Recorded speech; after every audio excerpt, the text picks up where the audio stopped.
Ano ang sources nito? O mga pagkaing mayaman sa vitamin C, bell pepper, broccoli, strawberry, papaya, mangga, repolyo, yung mga citrus fruits katulad ng kalamansi at dalandan.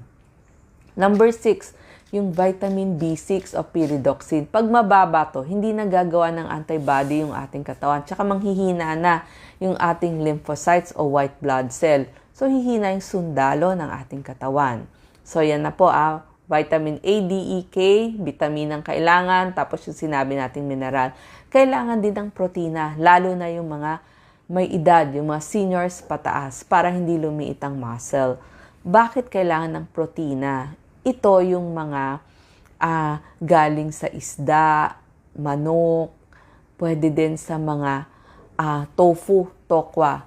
Kasi para sa komunikasyon, pag merong sakit katulad ng cancer, pumapayat tayo or umiidad tayo, nagkakasarcopenia tayo.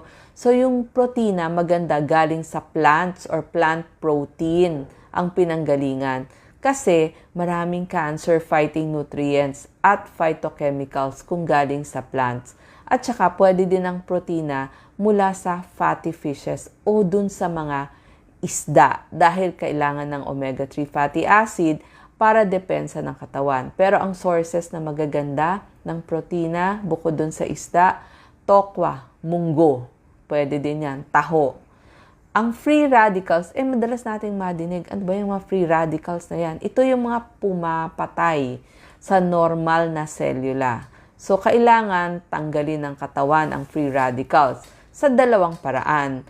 Number 1, through antioxidants. Kaya nga kayo pinapakain ng maraming antioxidants kasi mula sa pagkain yan. Tsaka yung katawan natin, talagang nag-neutralize siya ng free radicals. So, may sistema ng enzymes yan. So, for another topic yan. So, ano yung mga antioxidant nutrients natin? Yung vitamin A, C, and E. Yan, babaligtarin ko lang po itong ating binabasa.